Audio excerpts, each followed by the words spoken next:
As, as always, our motivation is the most important thing about what we do. So everybody here is here because of some sort of good motivation, wanting to explore monastic life, to live in ethical conduct, to create peace in a chaotic world. So get in touch with that motivation in your heart.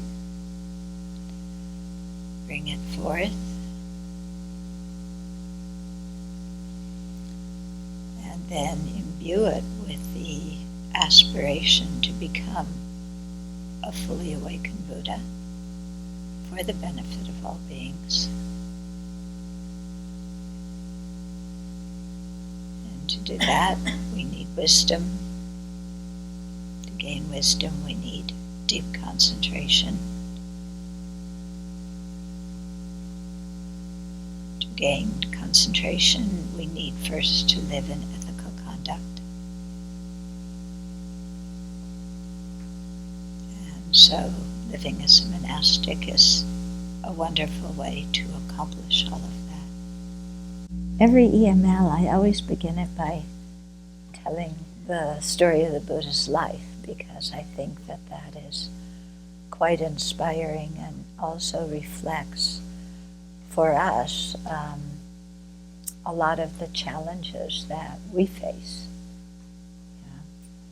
So even though the Buddha lived 2,600 years ago, there's a lot of parallels, and we can learn just from his life example. So, as we all know, he was born into a kind of royal family. They had a lot of republics at that time in India, so whether he was really royalty or not, it's unsure, but definitely some kind of upper class, or he was born into the the caste system, so not the highest caste, but the one below that. So upper middle caste, something like that. Yeah. So before he was born, there were these auspicious signs, and some soothsayers told his parents that your child is going to either be a very great political leader or a very great spiritual leader. So parents, clearly, what do your parents want? Yeah? Would they rather you become, a great religious leader or a great political leader? So his parents wanted him to be a great political leader, command the military, deal with policy, be famous, be rich, live in the lap of luxury. And so to keep him enthusiastic about that, they created this beautiful environment for him to live in, where he didn't experience much hardship at all. Yeah, so it's kind of like a gated community. Yeah, so the bad people are locked out and you're kind of imprisoned in your own gated community. So he was kind of imprisoned in the palace. He did succeed at all the usual things that children are supposed to succeed in. Yeah, he won the math exam. He made the college football team. He, got accepted to Harvard. So, he showed that kind of thing. I mean, it's the same kind of thing, isn't it? Yeah. Now we talk about it like that. Back then, he was a skilled archer, and but it's the same kind of thing, isn't it? Yeah. So his parents were very proud of him, and he did everything they wanted. so he got married. There was, of course, the contest for the most beautiful woman that he could marry, because women don't have much value aside from their beauty and ability to have babies. Yeah, so marry the most beautiful one, and settle down to his palace life of luxury. But he felt inside like something was wrong, and he wanted to see what life was all about. He wasn't content staying in his upper middle class ghetto. So he arranged with his charioteer to sneak out of the house, out of the palace. We might have done something similar as teenagers, snuck out of the house, or even if we didn't sneak out of the house, we told our parents we were going one place while we went another. So the Buddha did the same thing too. Of course, this was before he was the Buddha, as the story goes. So the first time he went out, he went into the town, and he saw somebody who was sick, and he had never seen anybody who was sick before. When you're in a protected environment, you don't see that kind of thing. So he was quite shocked. And in ancient India, life is just there on the streets. It's not like here, if you're sick, they put you in a hospital and like that. So people were just sick right out in public. And his charioteer had to explain to him, about sickness. And he said, well, who gets this? Well, everybody gets sick. And think about it, everybody gets sick. We're talking in this country about health care, and the fear that people will only buy insurance when they get sick, that people who are well won't buy insurance. But everybody gets sick. Yeah, so if you aren't sick now, at one time or another, you're going to need Medicaid. And you're going to need health insurance.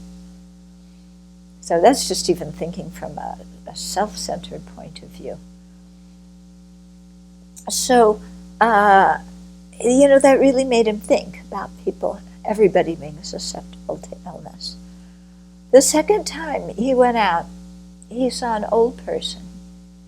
So imagine that. He had never seen somebody who was old before, leaning over, bent over, not only with the body frame and the bones wearing out, but bent over also because of the burden of life, of not getting everything you want and things that you don't want happening. So walking along with a stick, bent over, clearly in pain, and again, asking his charioteer, what kind of person is that? Yeah, well, it's an old person. What does that mean? And then having aging being explained. Of course, when you're young and healthy, aging and sickness, they happen to other people. They don't happen to you, do they? But somehow he knew that eventually, one way or another, one time or another, they would happen to him and happen to everybody. Yeah, nobody's immune from sickness and aging. The third time he went out, he saw a corpse. Yeah, it wasn't at Forest Lawn where they were all beautifully decorated, looking like they're asleep, because they're embalmed and made up and lying in this very posh coffin, the way we do to hide death in our culture. But as in India today, often just at the train station. Of course, they didn't have trains then, but just corpses out in public. And that really shocked him. And again, he had to ask what that meant, and learned how everybody was susceptible to death. Happens to everybody. There's no tax exemption, no death exemption, at all. And then the fourth time he went out, he saw a wandering mendicant. Somebody wearing saffron robes. That was the color that all the renunciates wore in ancient India, and still today many of them wear that color. It's considered an ugly color, and so that's the color that the renunciates wear. And he asked, well, what's that person?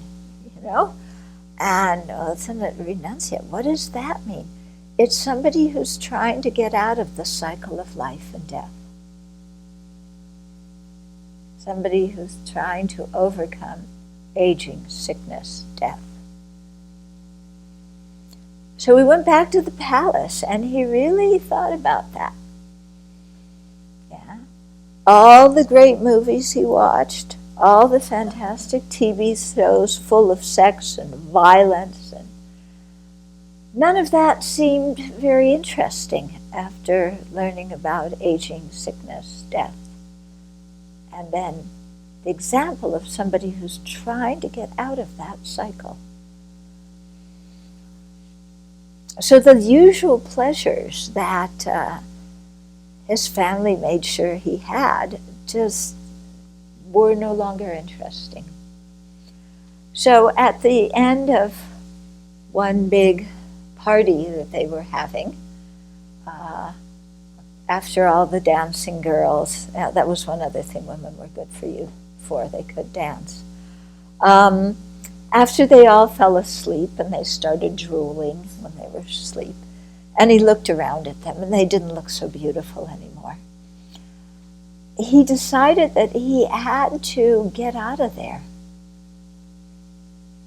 Yeah, that he not just had to get out of the palace and the enclosed environment he was in, but he had to get out of the cycle of existence, samsara. So he knew he couldn't go the next morning to Mom and Dad and say, Mom and Dad, I've decided on a career change. I'm not going to law school. I'm not going to, take over the reins after Dad dies. Okay, I want to go and figure out how to get out of cyclic existence. He knew that would not go over well.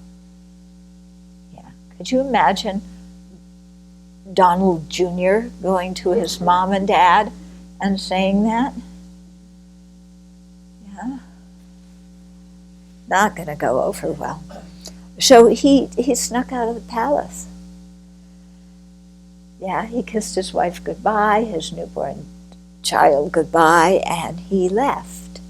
And when he got far enough away from the palace, he took off his royal clothes and put on the saffron-colored rag robes of the wandering mendicants. He took off his jewelry. That's why we always see the Buddha has long earlobes, because the jewelry was so heavy it stretched his earlobes long. So he took the jewelry off. And the men all had long hair then. I guess they were leftovers from my generation. And there's this beautiful drawing of him with a sword. I guess he didn't have a nice hair clippers or something, cutting off his long hair and putting it down. And then shaving his head and going off to look for a teacher. Because he knew he needed a teacher. He knew something was wrong in his life. Yeah. And ancient India talked a lot about samsara, the cycle of existence, and seeking liberation or moksha. And that he wanted that, but he knew he needed a teacher. So as it happened, he went to two people who at that time in India were recognized as very great teachers, because they had both attained very high states of meditation in the form and formless realms. So in addition to our desire realm, where we living beings who are so addicted to sense objects live, then there's the form realm and the formless realms, where they have proceeding sequentially deeper meditation. So he found those teachers, he practiced what they taught, he attained the results. Even so that the teachers, two different teachers he went to at different times, both said, "You've mastered everything I taught, come lead the group now." And he said, "But I'm not awakened, I'm not free of cyclic existence. Yeah, I can't do that." And so he wound up leaving both of those teachers. Very respectfully, he said, "Thank you very much, you taught me a lot, but I want to get out of the cycle." So he started wandering. Another thing that the renunciants did at the time of the Buddha, it was a very popular practice of very severe asceticism. Okay? The idea was that if you tortured the body, you could overcome the attachment to it. Okay? So he went off with 5 friends and ate basically 1 grain of rice a day. So thin that if you've seen the statue, the Gandhari Buddha, it was in Pakistan. If he touched his belly button, you could feel his spine. Yeah. Nowadays, people would probably say he was anorexic. But, he was doing it for a spiritual purpose. But he eventually realized that it was a wrong practice, that it was misconstrued, and that there's no benefit of being that thin, and there's no benefit from torturing the body, because torturing the body does not alleviate our attachment to it. Okay. So he threw away, what did the Catholics have? The hair, what did the hair shirt, yeah, hair shirt, right.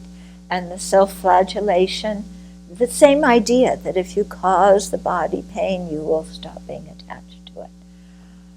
So he stopped all of that stuff, and he went off again. One very kind woman thought that he was a spirit who lived in a tree. He was a human being sitting under a tree, and gave him some milk rice. And after that, eating that and feeling nourished, he had a lot more energy to meditate. And so he crossed the river, the Naranja River, and walked into what is present-day Bodh Gaya. Yeah, got some kusu grass mats and sat under a Bodhi tree and said, "I'm not getting up until I attain full awakening, until I'm completely liberated." And so he sat down, in the late afternoon to meditate. And as we all know, when we meditate, do you have nice, sweet, serene meditations all the time? Huh? No, all hell broke loose. Okay? You have meditations where all hell breaks loose? No, I certainly have. If you're leaning on your hands, could you please sit up straight? Thank you. So,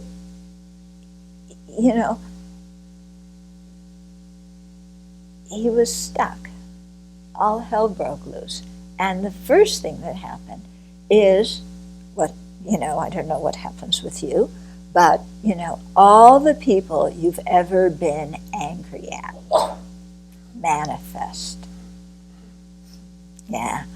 All the people who've threatened you, who have abused you, who haven't treated you right, who made fun of you, who ridiculed you in kindergarten, who beat you at baseball in second grade, who everybody you couldn't stand, they all show up. And your anger is like, have you ever had a meditation session where you sit down and you remember something that happened 20, 30, 50 years ago? Yeah, you're sitting, the room is completely silent. You're sitting there still, inside. Who does that person think they are? They did this, they said that, this is so terrible. You get completely furious. Ever had that happen in a meditation session? You're completely involved in it. They did this and then I said that, but I should have said this because I really should have let them have it. Who did they think they are treating me like this? Oh, these people, they don't know. All the anger, resentment, spite, vengeance. And then you hear. And you go, whoa, where was I? And the leader says, oh, let's dedicate the merit now. Yeah. So, this is what was happening. It all happened. I mean, people in those days, they showed up looking like demons and such, and they had, they have bows and arrows and stones and those kind of weapons. Now they would all come looking like ISIS and the gang down the street and whoever it is, They would all come looking like that. And fear and anger, completely overtaking the mind. But he didn't get up off the meditation cushion, and he didn't start crying. And he didn't feel sorry for himself.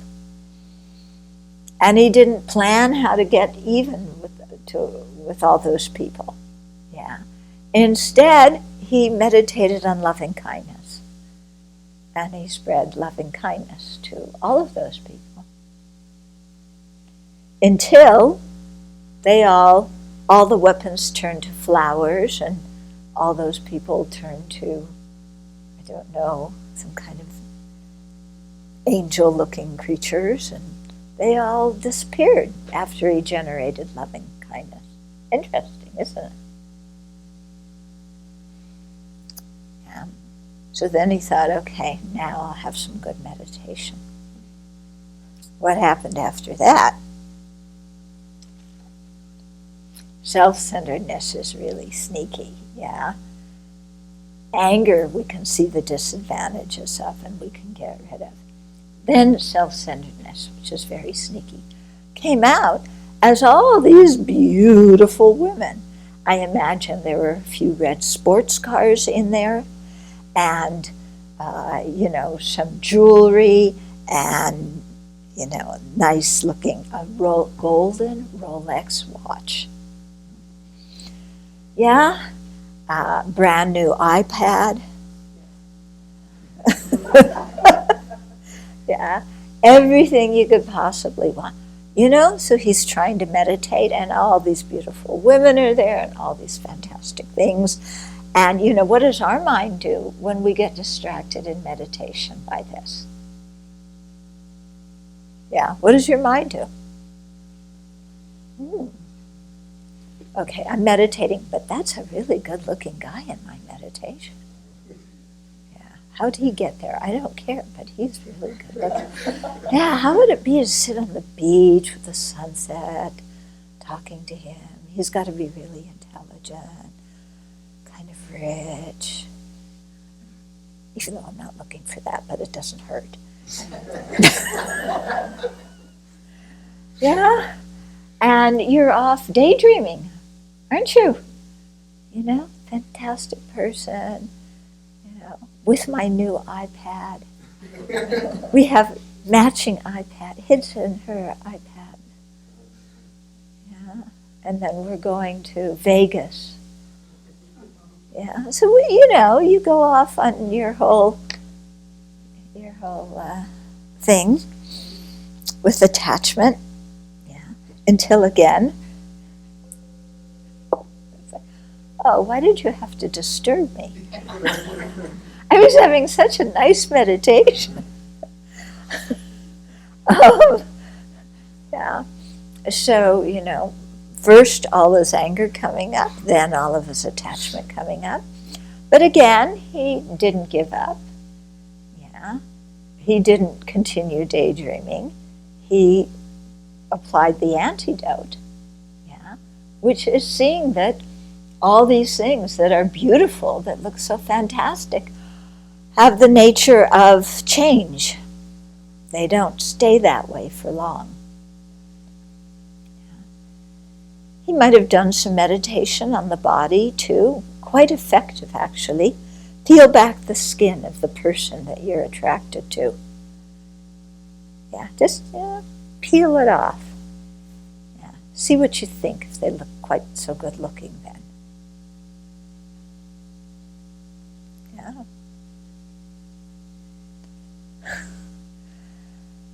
So in this way he calmed all the attachment.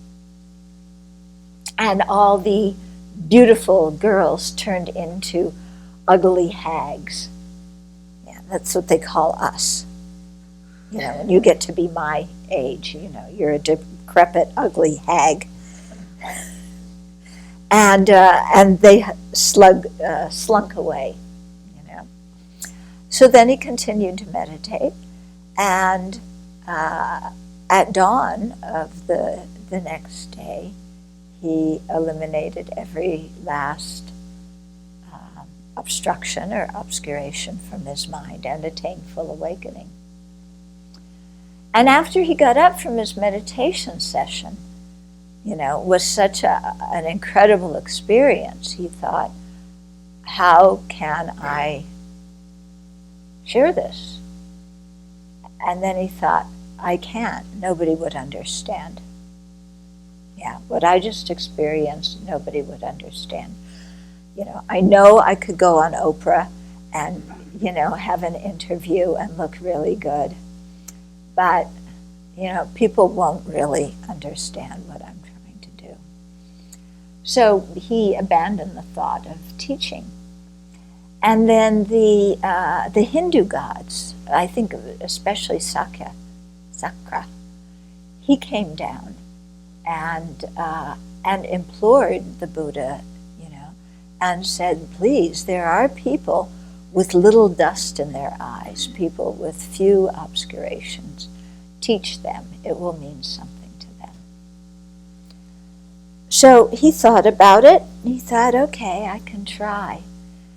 And the first people he thought to teach were his two meditation teachers, his two previous teachers. But now that he had clairvoyance, he realized that they had both just died. How unfortunate for those two people to have just died right, before the Buddha attained awakening. Then he thought, oh, well, why not my 5 companions that I did the ascetic practices with? So he saw that they were in Benares, in Sarnath actually, outside of Benares, and he started walking there. Took him quite a while. And meanwhile, his 5 friends, they were still practicing austerities. And they, when they saw him coming, they said, here's that flake Gautama. The guy that we were doing our meditation practices with. And he was a lazy bum, and he started eating and drinking and abandoned the practice of austerities. So when, we can see he's coming, we're not going to set up a seat, we're not going to offer him any water, but we'll say hello. But somehow when the Buddha came up to them, just his presence, just who he was, without him having to say a word, made an impression on them. And they automatically offered him a seat, got him some water, greeted him respectfully. Okay? And at that time he gave his first teaching, which was on the Four Truths. Okay? And since those people had been very spiritually aware, they gained realizations even after that first teaching. From there, he was 36 years old at the time. And after that, he started walking around and teaching. And he taught whoever wanted to listen. You didn't have to buy tickets for however much price, according to where you sat, if it was the balcony or the front row. Admission to all the teaching was free. And Buddha taught, like I said, everybody who came. So he didn't just go to Beverly Hills to teach, or to the Upper West Side of Manhattan. He taught everybody. Okay? And he taught them very happily. And he taught them according to their own disposition, according to their own interests and way of thinking. Because everybody is different. And people are interested in different things. They have different spiritual inclinations. They have different ways of learning. They respond to different ways of teaching. And so the Buddha was really expert at all of that, of really tuning in to where a particular individual was and being able to say what that person needed at that time. And yet, at the same time, realizing that even though from his side he could say what was needed, it didn't mean that the other person was going to go, aha, now I get it. I'm a Buddhist, and become awake like that. He realized there's like layers and layers of obscurations. So he did what he could to help according to their disposition. But very, very patient. He taught people of all, like I said, all socioeconomic classes. He taught other renunciants who thought that they were superior to him because they did different ascetic practices or they followed different teachers.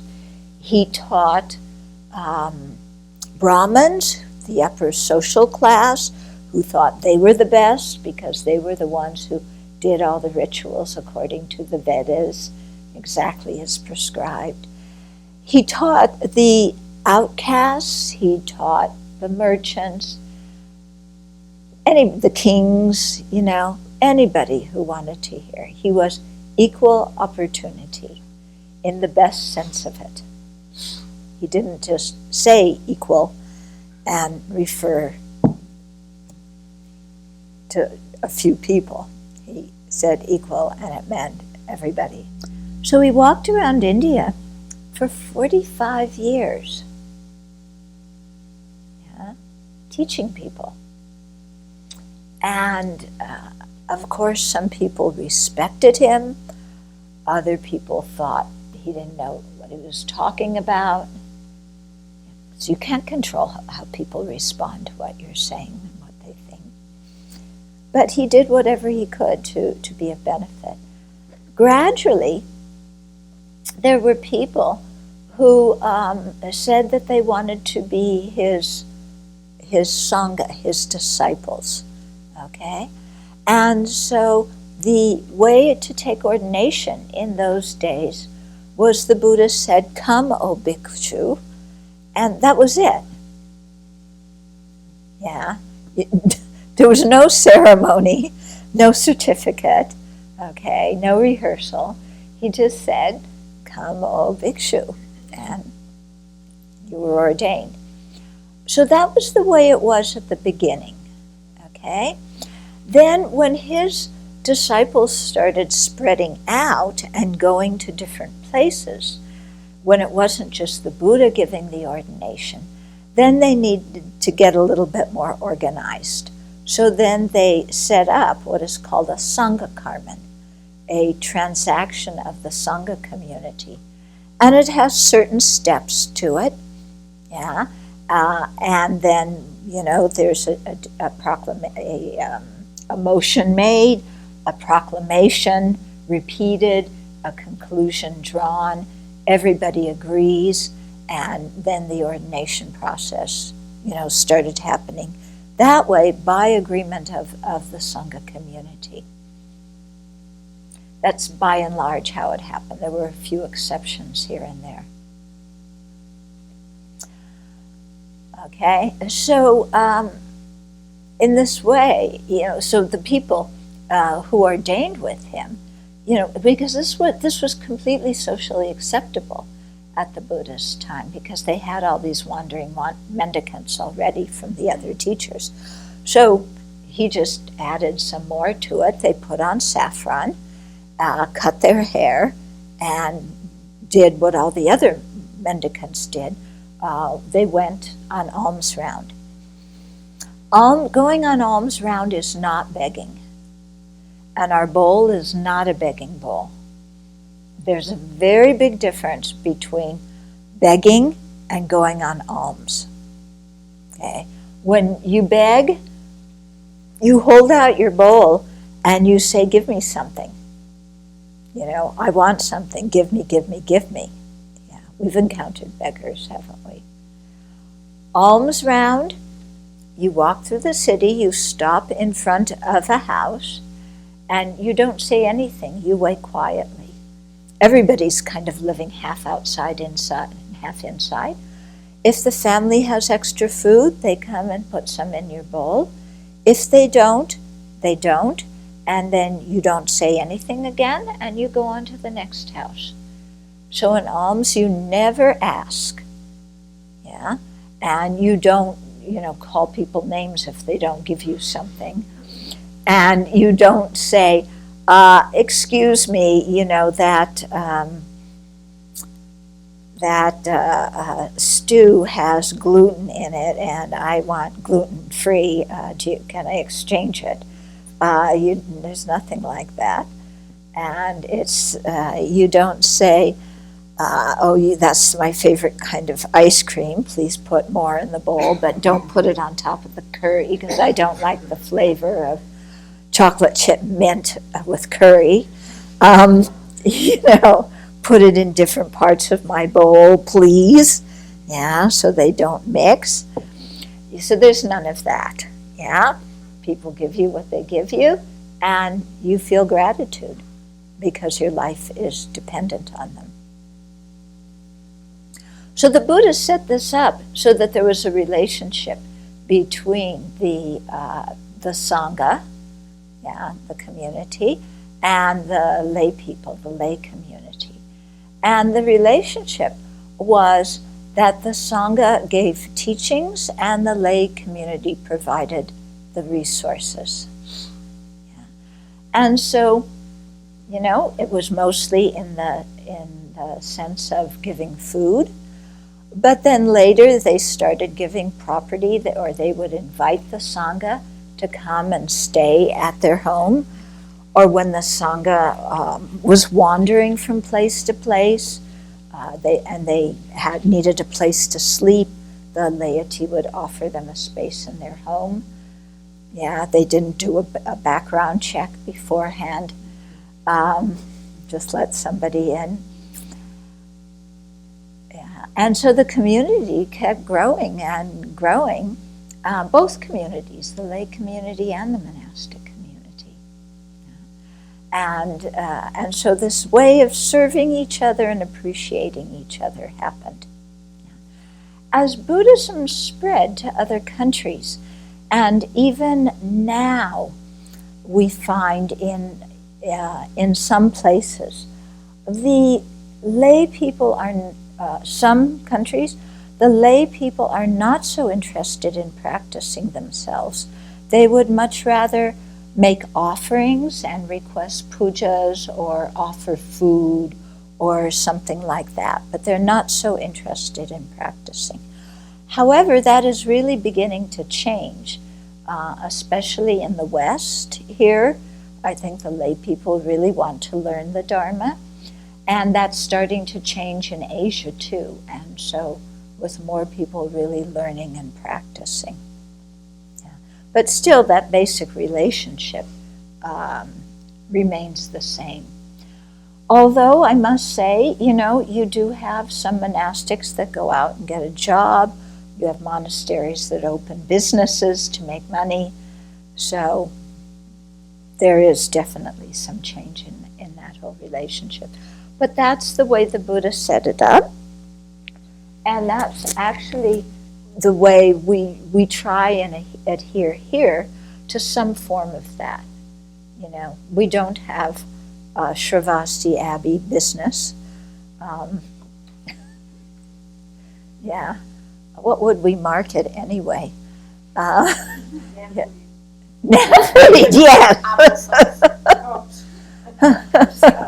Cups. Applesauce. Yeah. So, but knapweed's that's the best. Yeah, little like, you know how they have these little cushions that you put in your drawers, with your underwear. Yeah, what do they call it? Sachets, yeah. Yeah, filled with knapweed.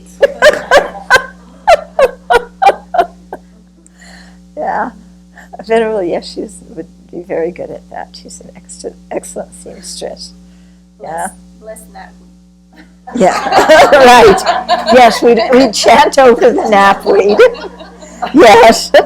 And Venerable Samten and Venerable Damcha would bring it in. And all collared with boots. Yeah. Okay, so that's kind of how things were set up. There, things also began to change even during the Buddhist time. Yeah. So, for example, with our precepts, the monastic precepts, it wasn't like the Buddha said, okay, I'm going to start a group of disciples, and here are all the rules that they have to follow to join, and you can apply here. Okay? It's not like that. It was people from their side said, we want to follow you. And they all followed him. And for the first 12 years, his disciples practiced fantastically. Nobody made really big mistakes. And then,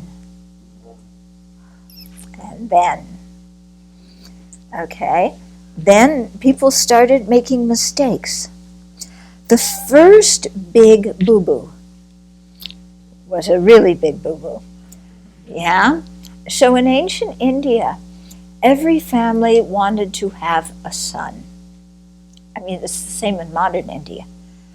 They wanted to have a son who could do all the rites for the parents after they died, and who could carry on the family property and family business and whatever it was.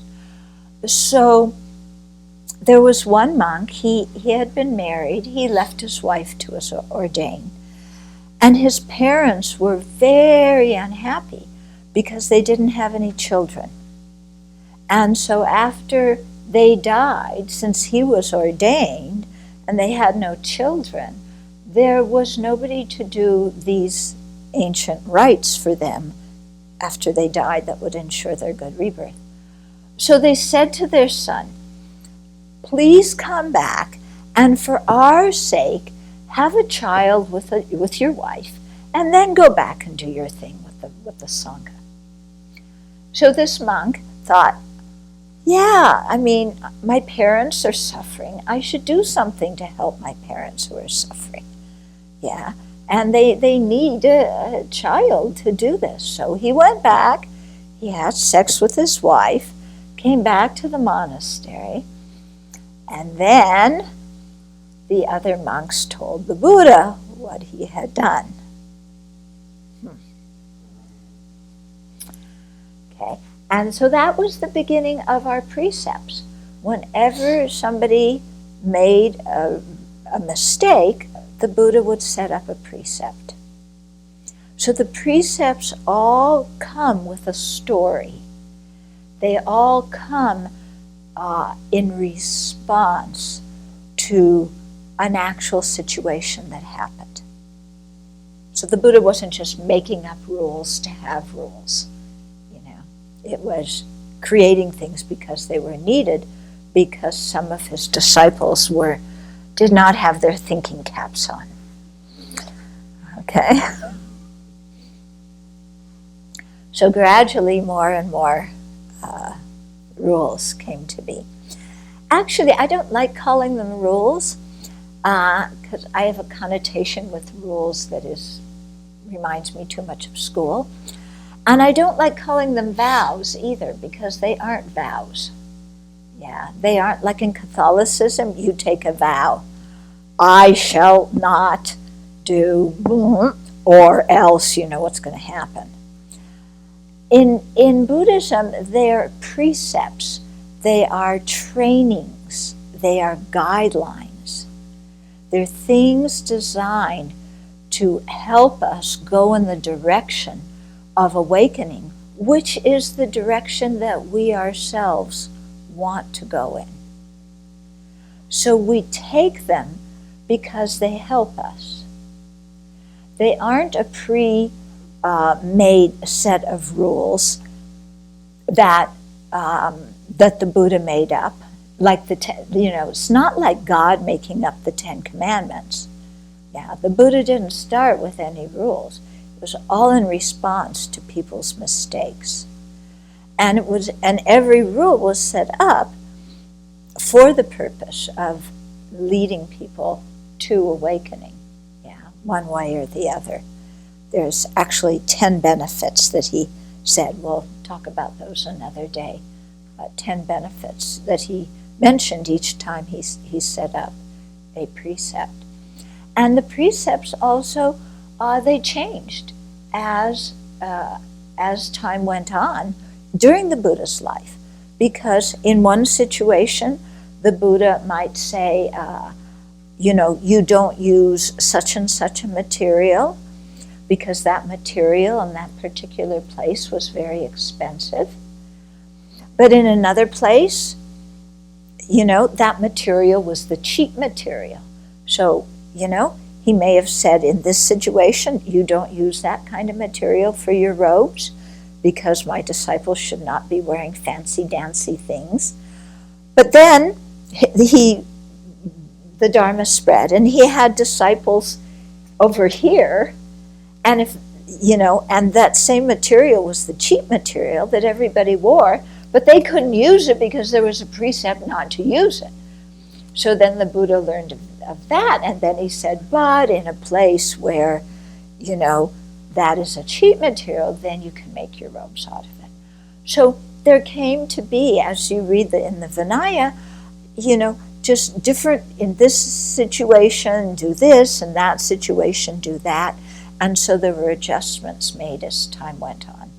And then, of course, new things happening all the time, and so new precepts coming into being. At the beginning, the Buddha's followers were men because he was a man, and because the men were the ones who had freedom in Indian society. In India now it's starting to change, but when I went there in the 70s, sometimes you saw women out on the street alone, but usually they were with somebody else, or they were with a female friend or a male friend. They didn't go out alone. And especially in ancient India, it was very strict. Any woman seen out alone was considered a whore. And so that's what the nuns, often they got called names in society, and they were called whores. Because, and so the Buddha made it so that when they went out, they had to be with somebody else. They couldn't be with a monk. They had to be with another laywoman or with a nun. Okay. But the nuns' order got set up in a very interesting situation. So about 6 years after the Buddha's awakening, he went back to visit his family. And, his wife was there, his ex-wife, and his stepmother, because his mother had died right after he was born, and his stepmother brought him up, and his father. And so he spent some time there, and then when he left, his stepmother and 500 Sakya women, they had a women's march. I think this was the earliest women's march in history. Yeah, they had a women's march. And Mahaprajapati Gautami, his stepmother, who took care of him, led. And what they did, they shaved their head, they put on the robes, and they walked barefoot from Kapilavastu to Vasali. That's a long way. They tried, because the Buddha left, and they had, actually Mahaprajapati Gautami had asked him when they were in Kapilavastu, can the women get ordained? And he said, don't ask. And then he left, and the monks went to Vasali. And that's when the women shaved their heads, put on their robes, and they had a women's march. Yeah, all the way from Kapilavastu to Vasali. Can you imagine that? When I think of what that must have been like, because women were really not let out of the homes at that time. And here all these women are, barefoot, walking. And they got there, and they petitioned Ananda, who was His Holiness, who was the Buddha's attendant, and said, please ask the Buddha if we can ordain. And again, the Buddha said no, and Ananda requested again, and he said, can women attain awakening? And the Buddha said yes. And then, well, then why not allow them to become ordained? Yeah, if they can attain awakening, why not allow them to do that? So the Buddha said, okay. And so that was the first ordination. As the story goes, and there's a lot of historical debate on this, the Buddha made a precondition. There were 8 preconditions that Mahaprajapati had to accept in order to be ordained. When you study those 8 conditions, like I said, there's a lot of discussion from on the part of academicians and historians, because some of the 8 conditions don't really fit with the situation as it stood at that time. So some people say, they were created later, and also because in the different Vinaya traditions, they all have 8, but the 8 are not the same. In any case, then the nuns' institution, the nuns' order began. Yeah, and so Buddha kept teaching. One thing that happened during those 45 years is during the rainy season. Yeah, if any of you have been in India during the monsoons, it is wonderful. You are hot and sticky and it rains. Yeah, and so the other mendicants at that time all stayed put in a community. They didn't wander at that time. And so the Buddha's disciples were getting criticized for wandering, because it was also the time, since all the rain, they planted the rice was growing, so here were these monks walking through the rice paddies, stomping on the crops that the people were growing. That didn't go over very well. So the Buddha, established this thing called Varsa, or the rains retreat. And so for the 3 months of the rainy season, then the Sangha stays put. And so people, various wealthy people started offering their viharas, their land or their parks where the Sangha could live during these 3 months. Okay?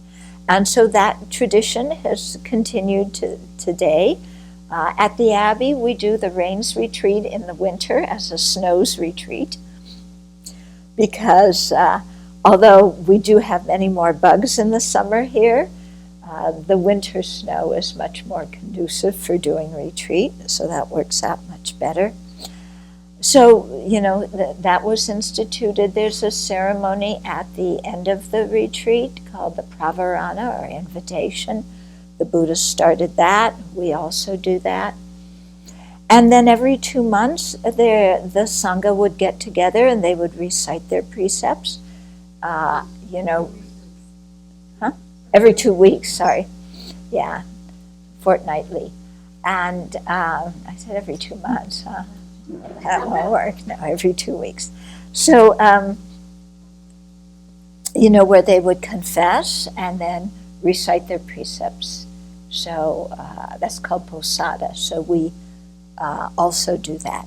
Next Monday will be our posada day, and so we will be doing that. And then what we have for the lay people is like a mini posada, where you contemplate the 5 precepts and, renew your 5 precepts. So those of you who have taken the 5 precepts. Okay, so we continue that as well. And then there's other kind of rituals and so on that happen. So what time do we go to? 3:45. 45. We have 4 more minutes. We can extend that. So let me pause here. Do you have questions so far? Yeah, so this is a good question. That question has arisen in recent years. Should we change the precepts? Or how do we work with this? Actually, the question became prominent in recent years, but it's been going on even since the time of the Buddha. Yeah, even right after the Buddha passed away, there were people who were saying, can we change the precepts? And so they had a meeting of 500 arhats who recited all the teachings that the Buddha had given. And the question came up about changing precepts. And they decided no. Yeah, because their idea was if you change one thing, then you're starting down the slippery slope. And then everybody's going to change what they don't want to keep. And there won't be one unified body of precepts that everybody keeps. So they decided, no, we don't change any of the precepts. What's happened historically, especially in China and Tibet, and I imagine in Korea as well, is that each tradition, or within a tradition, each monastery has its own in-house guidelines. Okay, so that's what we do here. There's some precepts that would be very difficult for us to keep if we kept them literally now. And I almost think that if we kept them literally, if the Buddha were alive, somebody would complain to the Buddha about that, and the Buddha would change it. So we decided, this is, for our community, this is how we're going to keep things. Okay? So let me give you an example about that. There is a precept to not eat after midday. Yeah? And in our Theravada friends in their monasteries, I think you've been, and you've been, some of the rest of you may have been, they keep that very strictly. After midday, nobody eats anything. And the whole day revolves around the meal. You're nodding your head. Yeah, it revolves around the meal. And in ancient times, if you cut vegetables, very often there were bugs inside of them. So to so that the Sangha didn't kill any bugs, then they weren't allowed to cut vegetables, they weren't allowed to cook. So the lay people would cook the food and bring it. So when Buddhism went to China, for example, many, many centuries ago, they would go on Pindapat, but the Chinese thought that they were begging, and they looked down on the Buddhists. So the Buddhists said, that is not helping people's minds, so we're not going to go on Pindapat, on alms round. Okay? And then many of the Sangha lived in cities. When you lived in the cities in the Chinese Empire, you would get involved with the politics there. Because they had this whole huge bureaucracy in ancient China and, and everything. And you couldn't avoid getting involved with that. So many of the Sangha, especially in the Chan tradition, they didn't want to be involved in politics, so they went to live way out in the countryside. When they did that, clearly they weren't going on Pindapat, and it was very far away from the town. They couldn't get the lay people wouldn't bring food there. So they had to start growing their own food, which the Buddha had said, the Sangha, we're not supposed to dig in the earth, we're not supposed to grow food. Again, because we could kill insects, and then also it takes a lot of time to grow your own food. And then, if you get involved in taking it to the market, then you're involved in a business and, no time to study and practice. So that changed for the Chinese monks. Okay, so similar with the Tibetans in. They had, at one point in Old Tibet, a quarter of the male population was ordained. Can you imagine those people walking through a town, that many monks? A quarter of the male population? Yeah, it would have been a total traffic jam and very inconvenient for all the lay people. So the lay people started bringing them money. They started bringing them food. And the Sangha started cooking. Yeah, the Chan monks in China also had to cook. Yeah, so these kinds of adjustments, but these were made without changing the precepts themselves. They were changed by changing the internal guidelines in a certain tradition. So that's how it happened. Yeah. Nowadays, we could say, because, our Theravada brothers and sisters, we don't eat after noon and we're not going to cook. But could you imagine, we are an hour and 15 minutes away from Spokane. How many Buddhists live in Spokane? You may say, well, what about Newport? Well, there's not many Buddhists in Newport either. And it's a one-stop light town. So can you imagine? And everybody works nowadays. Everybody works. Nobody can say, excuse me, I need to go I need to go shop, cook food, drive an hour and a quarter, serve the food, drive an hour and a quarter back in the middle of my work day. Yeah. And I don't want any pay deduction for that. That's not going to work. And plus you have to be here by this time, because if you arrive late, we are not eating the food. So that kind of thing just wouldn't work nowadays. So what we did is we said, okay, we're not eating any food we're not buying any food ourselves. So we rely on the food that people bring. You all brought food, yeah, and we rely on that. And then clearly we cook, because who else is going to cook? Yeah. And we chop vegetables. Usually they don't have worms in them too often, unless they're from somebody's garden. Okay. So I was just trying, in this first talk, give you some feeling for how what the Buddha faced in his life, because you may face similar things. I mean, can you imagine the morning after the Buddha left, when they found out he wasn't there? Yeah, I'm sure all hell broke loose in that palace. You know, he left. You know, he has a newborn child. What's going to happen to his child? He's, you know, and some people nowadays, they call Buddha a deadbeat dad. He walked out on his kid and his wife. I don't think that's fair. But, you know, some people judge like that. But can you imagine? I mean, he had all those same problems.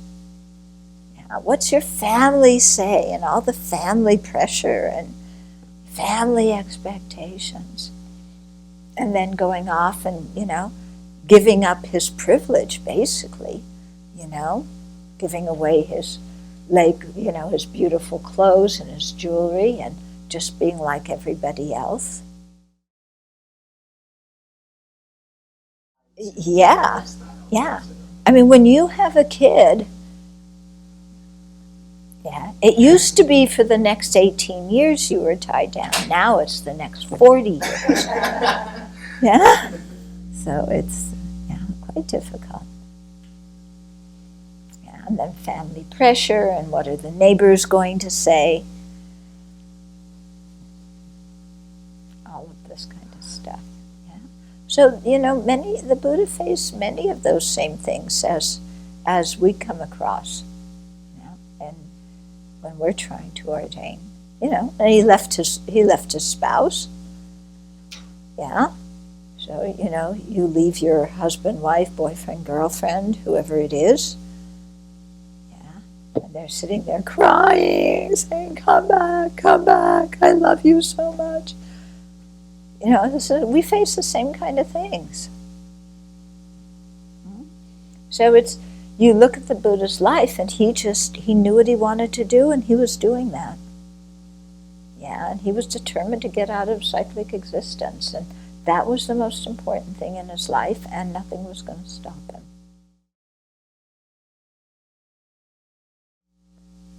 I think you'll have to ask that question to him. Yeah. He must have they say, I mean, he must have practiced for many, many lifetimes before. Yeah. So he must have known something about emptiness. But just in the general Indian society at that time, everybody thought there's a way out. Yeah. So there was a lot of discussion about what it was, but most people would believe there was a way out. You know, because samsaras came about due to causes. If you cut those causes, then your samsara ceases. Yeah. And the Buddha talked about reincarnation very, very openly. Yeah. Or rebirth, actually.